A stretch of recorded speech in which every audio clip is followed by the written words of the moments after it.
Welcome to HSBC Global Viewpoint, the podcast series that brings together business leaders and industry experts to explore the latest global insights, trends, and opportunities. Make sure you're subscribed to stay up to date with new episodes. Thanks for listening, and now on to today's show.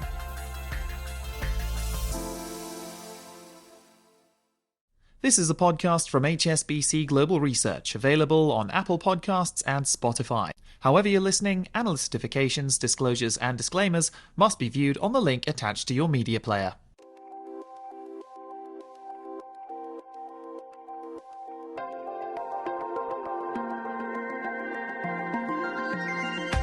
Welcome to Under the Banyan Tree, where we put Asian markets and economics in context. I'm your host, Fred Neumann, at HSBC's Banyan Tree headquarters.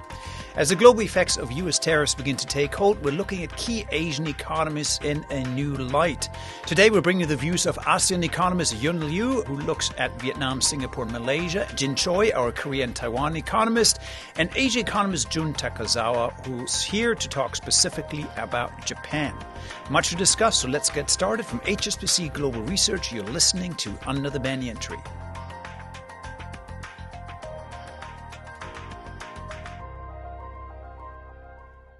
Well, since the tariff announcements, we and our colleagues around the world have been rethinking our economic forecast. GDP numbers for 2025 have actually been revised down, and we're going to highlight a few of them to you. For example, in Vietnam, we've lowered our growth forecast from 6.5 to 5.2%.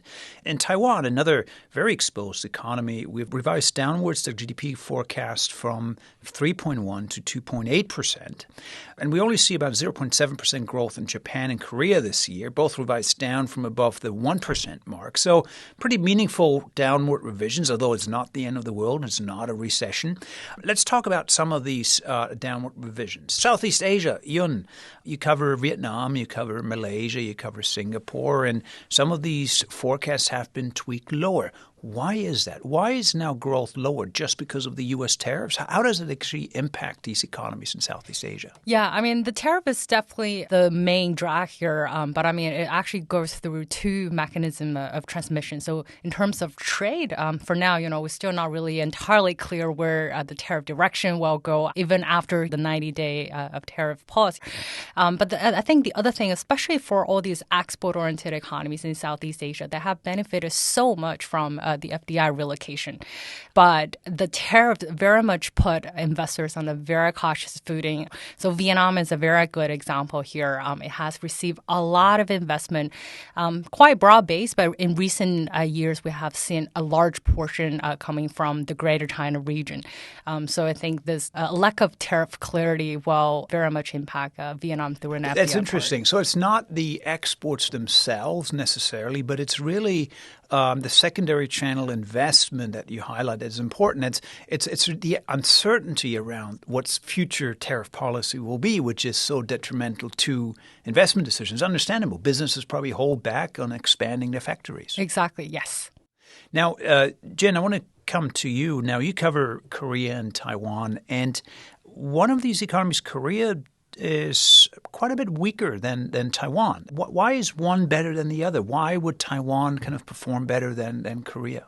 Thank you, Fred. So, I've been highlighting the fact that even though the two economies tend to be viewed as similar economies in terms of their tech-driven exports, the export basket, if you look at the two economies, they're very different. Taiwan's exports have been riding this structural demand for AI quite strongly. And so when you say that, you mean AI hardware, right? So the semiconductors that go into artificial intelligence, servers, and so on. That's what Taiwan's been riding on? Correct. So yes, the so-called tech exports account for more than 70% of Taiwan's exports.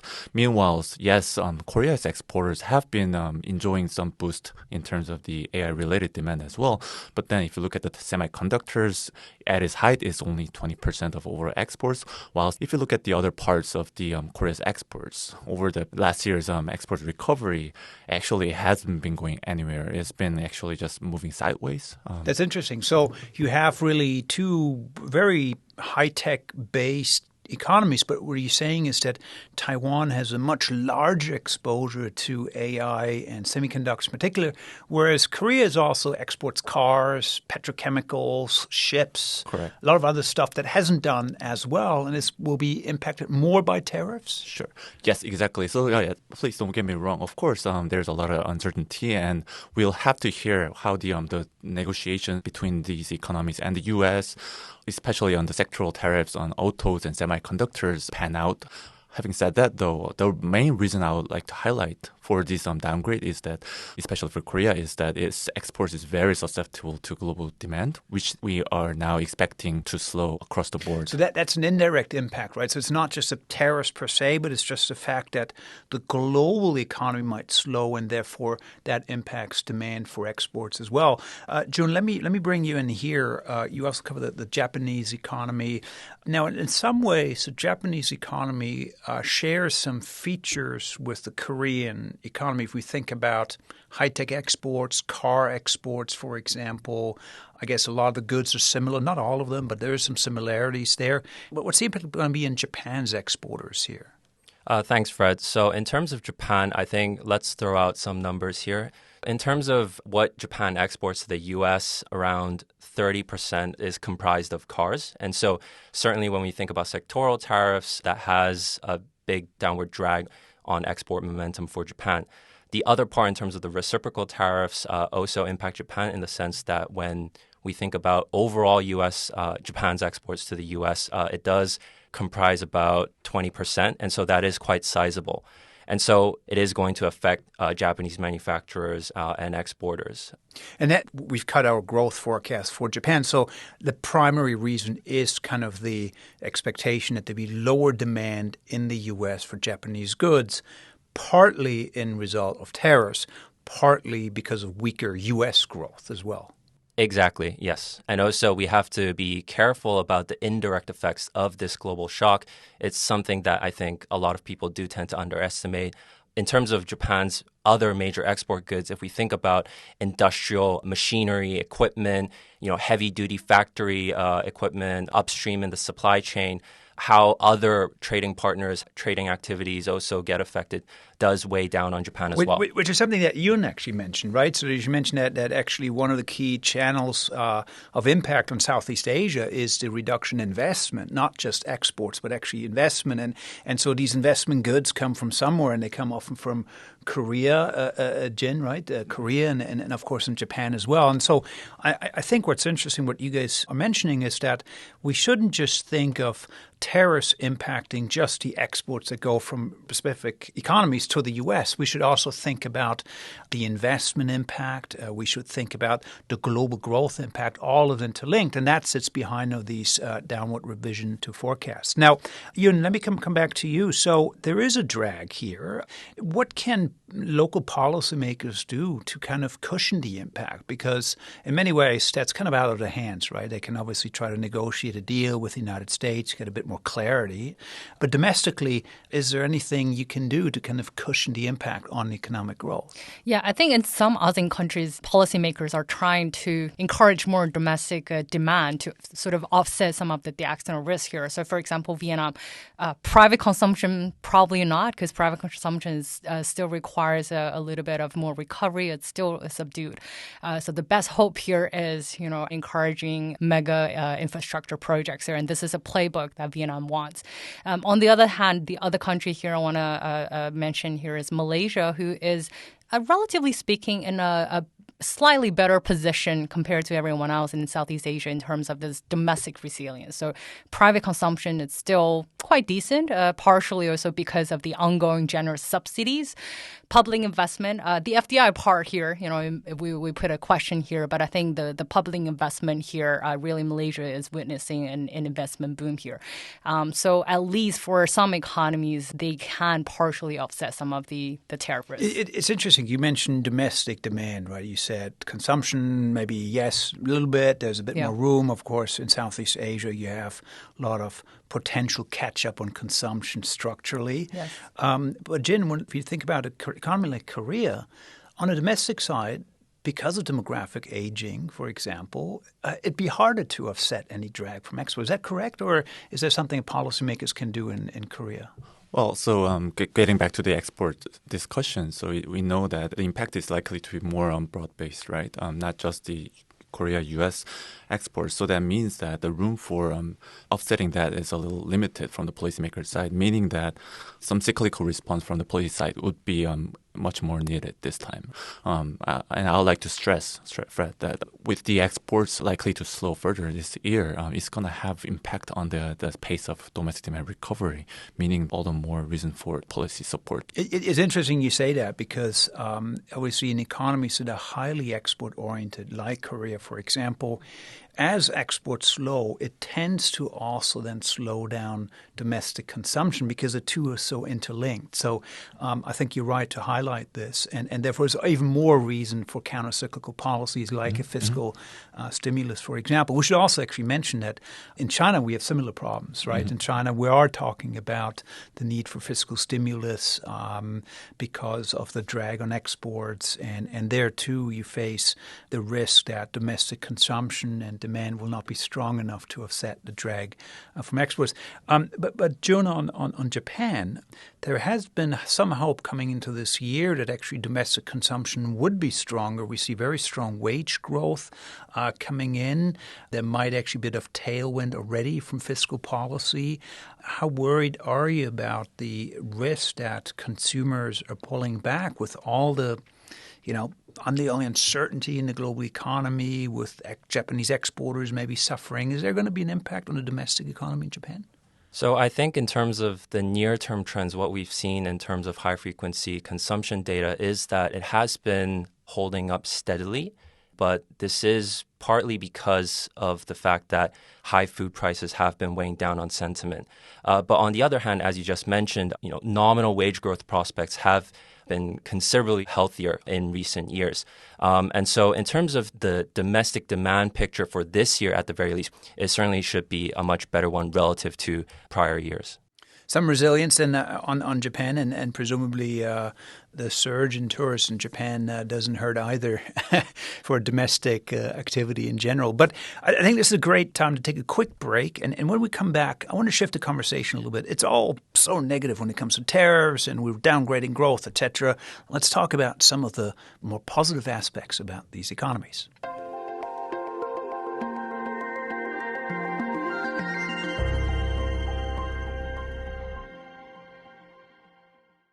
Okay, welcome back, everybody. So before the break, we had the discussion about the impact of U.S. tariffs on growth in Asia. And unfortunately, we had to shave back our growth forecast for this year, our expectations, because there are direct impacts from lower exports to the U.S., but also indirect impacts and so forth. But with all the headlines in the recent weeks, it's all been so negative, and I think sometimes there's too much noise. So, Yun, let me come to you. There is certainly some headwinds for this year if you think of Vietnam, Malaysia, Singapore. But what makes you optimistic ultimately in the long run? What gets you out of bed in the morning and say, hey, growth is still going to be in the coming years very, very solid in these economies? Because often, all this noise about tariffs tends to obscure some of the good structural trends that are going on in these economies. That's right. I think, say, for example, Vietnam, the long-term fundamentals have not changed. I think there are good reasons to stay constructive on some of the factors here. Education is one. If we look at OECD education stats across countries, Vietnam's actually is the second highest one just after Singapore, which is a DM market.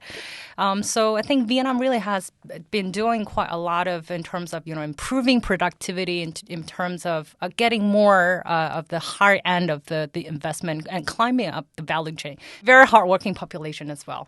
Yeah, and that would suggest, for example, that some of the secular trends that we've seen in recent years, for example, is that Vietnam, to some extent Malaysia as well, are taking kind of market share from China in certain goods, right? Because they are so competitive, and they've actually gained competitiveness vis-a-vis China, which we often tend to forget. And this is putting the tariffs aside, even just ignoring the tariffs. These are just some of the most competitive economies in certain areas. And so that competitiveness will not disappear overnight. Exactly.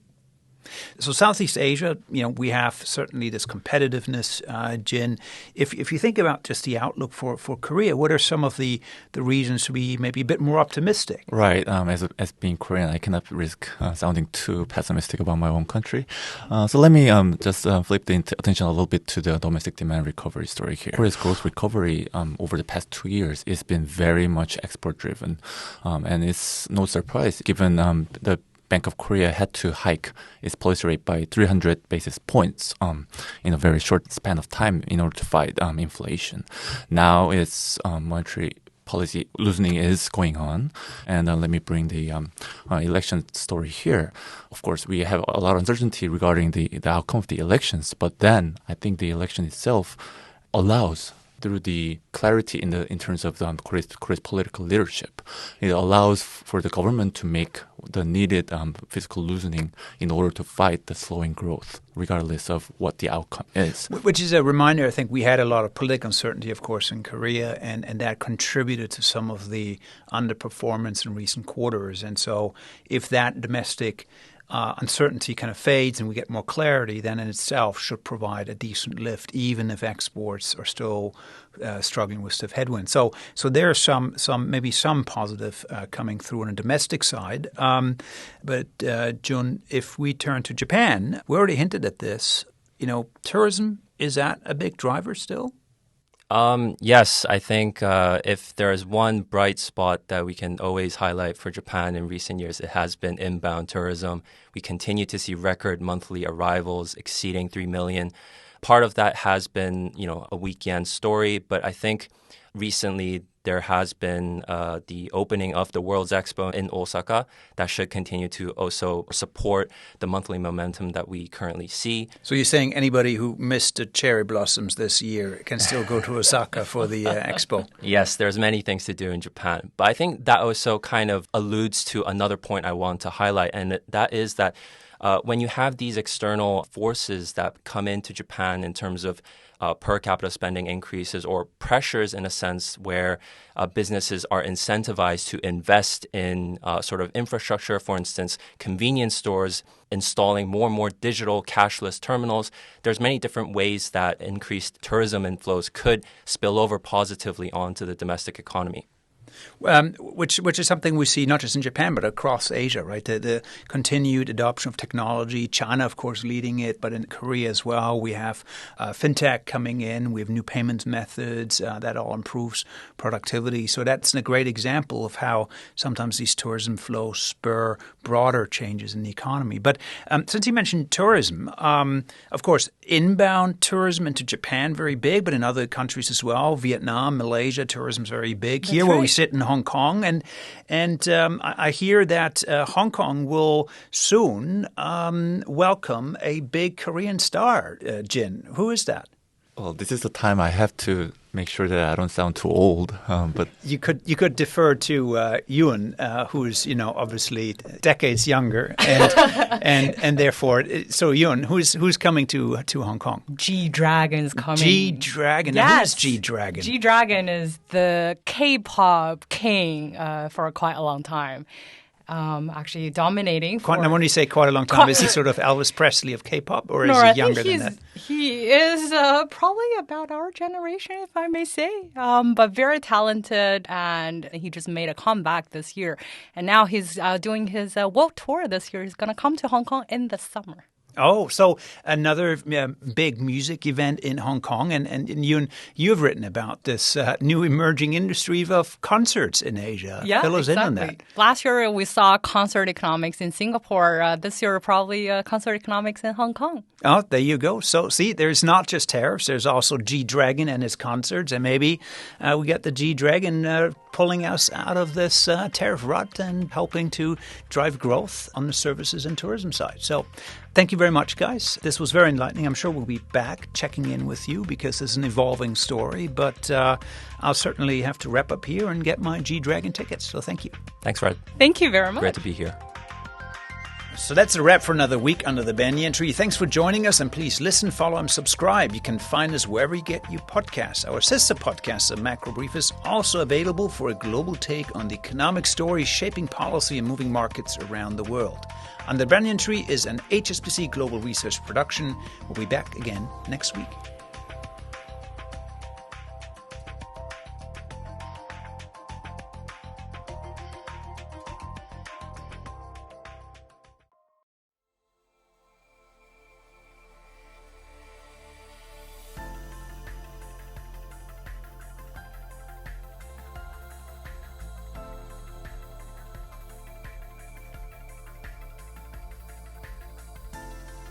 Thank you for joining us at HSBC Global Viewpoint. We hope you enjoyed the discussion. Make sure you're subscribed to stay up to date with new episodes.